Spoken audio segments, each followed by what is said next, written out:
आपण आहोत शिर्डी लोकसभा मतदारसंघात आणि इथल्या प्रतिष्ठित नागरिकांशी आपण बोलणार आहोत। त्यांच्या दृष्टीने निवडणुकीचा मुद्दा नेमका काय असणार आहे, काय वाटतं तुम्हाला? निवडणूक येऊ घातली आहे, तुमच्या मतदारसंघातला सगळ्यात महत्त्वाचा मुद्दा काय? या मतदारसंघामध्ये अनेक सहकारी संस्था आहेत, त्यापैकी बऱ्याचशा सहकारी संस्था आजच्या घडीला बंद पडलेल्या आहेत। त्याच्यात काही खाजगी कारखाने पण असतील। आज जर त्या सहकारी संस्थातल्या बंद पडलेल्या संस्थातल्या किंवा खाजगी कारखान्यांच्या कामगारांची जर आपण दुर्दशा बघितली तर आपल्याला डोळ्याचं पाणी आल्याशिवाय राहत नाही। तर या कामगारांचं कुठंतरी पुनर्वसन व्हायला पाहिजे आणि याच्यासाठी राजकारणी मंडळींनी थोडा विचार केला पाहिजे। आमच्याकडे आज साम आलं याच्यात एक आम्हाला खूप आनंद वाटतो, कारण ग्रामीण भागात हा तसा पण मीडियापासून थोडा दुर्भिक्षेला भाग आहे। तर तुम्ही आलात त्याबद्दल तुमचं अभिनंदन, धन्यवाद। दुसरी गोष्ट, आम्हाला शुद्ध आणि स्वच्छ प्रशासन देणारं राज्य आणणारा जो लोकप्रतिनिधी असेल तो असावा।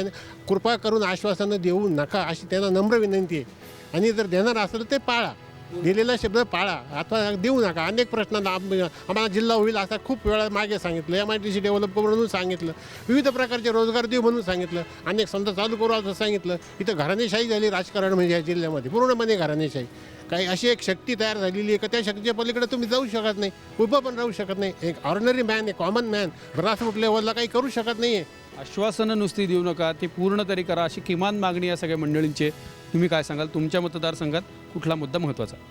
नगर जिल्ह्याचं विभाजन करणारा या गेल्या अशी अनेक वर्षापासून घोषणा होते, तो जिल्हा होऊ नये अशी माझी प्रामाणिक इच्छा आहे। त्याऐवजी 10,000 लोकांना शाश्वत कायमचे रोजगार मिळेल अशा प्रकारची औद्योगिक वसतीत सोय व्हावी, एवढी एक प्रामाणिक इच्छा आहे बस। जिल्ह्याचं विभाजन हा जरी जुना मुद्दा असला ते होत नाही, पण तसं नाही झालं तरी त्यांना चालणारे पण रोजगार मिळाला पाहिजे। तुम्हाला काय वाटतं? या मतदारसंघातील जे कारखाने बंद पडलेले आहेत, बेरोजगारी वाढलेली आहेत, ह्याच्याबरोबर जो भ्रष्टाचार वाढलेला आहे तो कमी झाला पाहिजे, ही माझी इच्छा आहे। भ्रष्टाचाराचा मुद्दा त्यांच्या दृष्टीने जास्त महत्त्वाचा आहे, तुम्हाला काय वाटतं?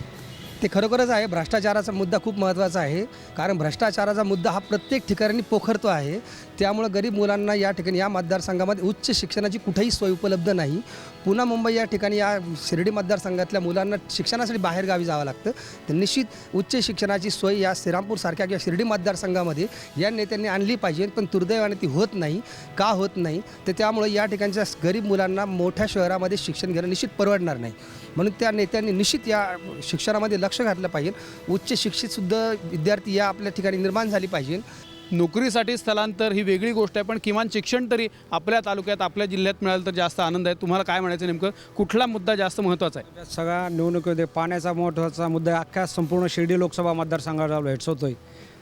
इंग्रजांनी बांधलेले भंडारदारा धरण, गंगापूरचं धरण, जायकवासाठी हे धरणं आजसुद्धा ऐन पावसाळ्यातसुद्धा मोकळे गेले। आपल्याकडे शेतीला पाणी नाही। नेवासा हा शिर्डी लोकसभा मतदारसंघातला सगळ्यात शेवटचा टेलचा मतदारसंघ, त्या मतदारसंघातसुद्धा पाणी कुठल्याही परिस्थितीत गेलं नाही।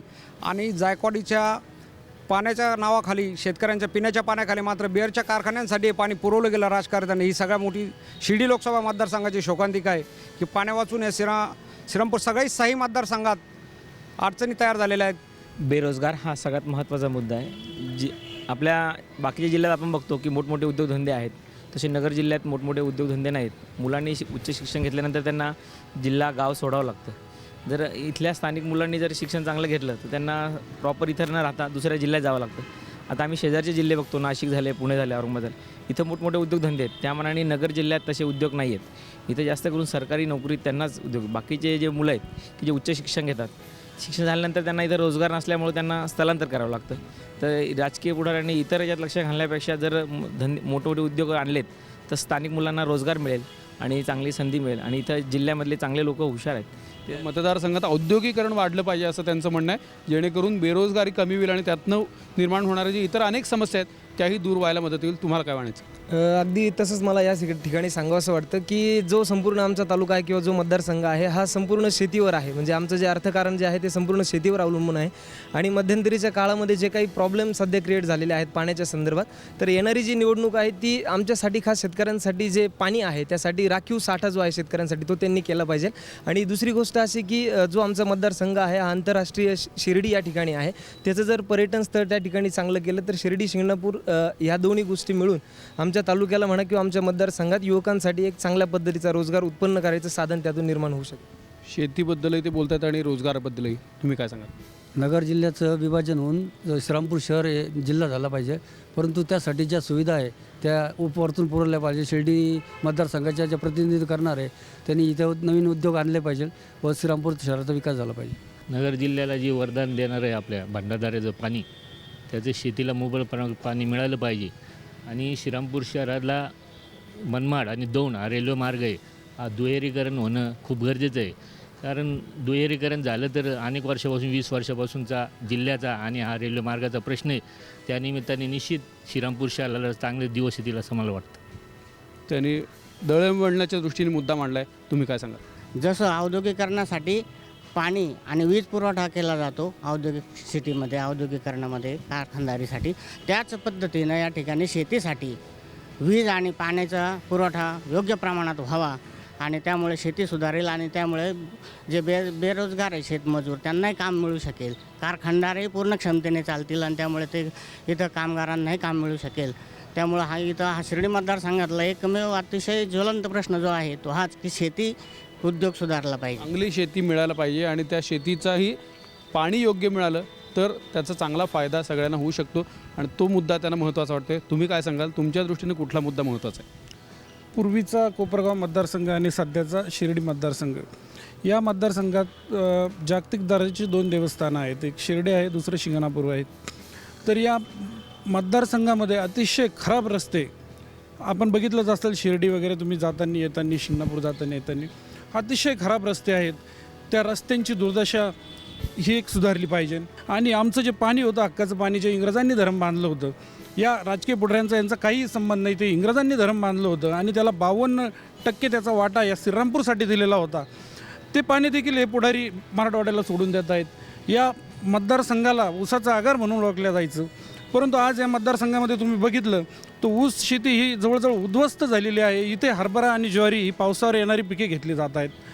युवकांचा देखील रोजगारीचा प्रश्न असेल, अशा अनेक समस्या आहेत. हक्काचं पाणी मिळालं पाहिजे आणि रोजगारीसाठी संस्था ज्या बंद पडल्या आहेत त्या जर सुरू करता आल्या तर उपयोग होऊ शकतो. तुम्हाला काय वाटतं? गेल्या अनेक वर्षापासून या मतदारसंघातल्या शेतकऱ्यांच्या ज्या जमिनी आहेत ते शेती महामंडळाच्या ताब्यात होत्या आणि नुकतंच सरकारने डिक्लेअर केलं की बाबा आम्ही यांच्या जमिनी परत देऊ. पण परिस्थिती आजची अशी आहे की शहरालगतचे ज्यांची जमिनी आहेत त्यांच्या जमिनी त्यांना आज परत मिळत नाही. अजून तरी त्यांना त्यांचे प्रश्न वेठीच धरण्यात आलेले आहेत. त्यांचाही निर्णय लवकरात लवकर झाला पाहिजे. ते भले आज शहरात जरी आलेले असले त्या जमिनी, का त्यांचा तो मूळ हक्क आहे, तीच जागा त्यांच्या नावे त्यांच्या सातबाऱ्यानिमित्त त्यांनाच मिळाली पाहिजे, असा या दृष्टिकोनातून सगळ्या शेतकऱ्यांचा खूप महत्त्वाचा विषय आहे. शेतीबद्दल ते सांगतायत, तुम्ही काय सांगाल? नेमकं तुमच्या दृष्टीने कुठला मुद्दा महत्त्वाचा आहे तुमच्या मतदारसंघात? हा मतदारसंघ एक काळी अतिशय वैभवशाली होता, परंतु आज ते वैभव राहिलेलं नाही. आणि सर्वात महत्त्वाची गोष्ट की या जिल्ह्यामध्ये गुन्हेगारी वाढते आहे. पोलीस यंत्रणा ही अतिशय चांगली असायला पाहिजे. त्याचबरोबर शिक्षण इंग्लिश शिक्षण पुष्कळ मिळालं, पण मातृभाषा आहे त्या मातृभाषेची अवस्था दिवसेंदिवस दयनीय होत चाललेली आहे. मराठी शाळा बंद पडत आहेत, शिक्षकांची अवस्था वाईट होती आहे. त्या दृष्टीनं मराठी शिक्षणाची व्यवस्था ग्रामीण याच्यापासून चांगली राहावी हे लक्षामध्ये आपल्याला आलं पाहिजे आणि म्हणून त्यासाठी प्रशासकीय यंत्रणा ही चांगली असली पाहिजे असं मला वाटतं. पूर्वी श्रीरामपूर हे फार सुंदर शहर होतं, आजही सुंदर शहर आहे, परंतु रोजंदारीच्या दृष्टिकोनातून औद्योगिक वसाहत MIDCमध्ये पूर्वी फार मोठमोठ्या कंपन्यांनी आम्ही इथं येत आहोत असं डिक्लेअर केलं होतं, परंतु काही राजकीय यांच्यामुळे ह्या येऊ शकल्या नाहीत. त्यामुळं पहिल्यांदा प्रथम मोठ्या कंपन्या जर श्रीरामपूरमध्ये आल्यात तर त्याचा विकास जास्त होईल. औद्योगिकरण वाढलं पाहिजे, नोकऱ्या मिळतील, बेरोजगारी दूर होईल. तुम्हाला काय वाटतं? नगर जिल्ह्यातली सर्व सहकारी साखर कारखाने जे बंद पडलेले ते चालू करून स्थानिक रोजगार युवकांना मिळतील.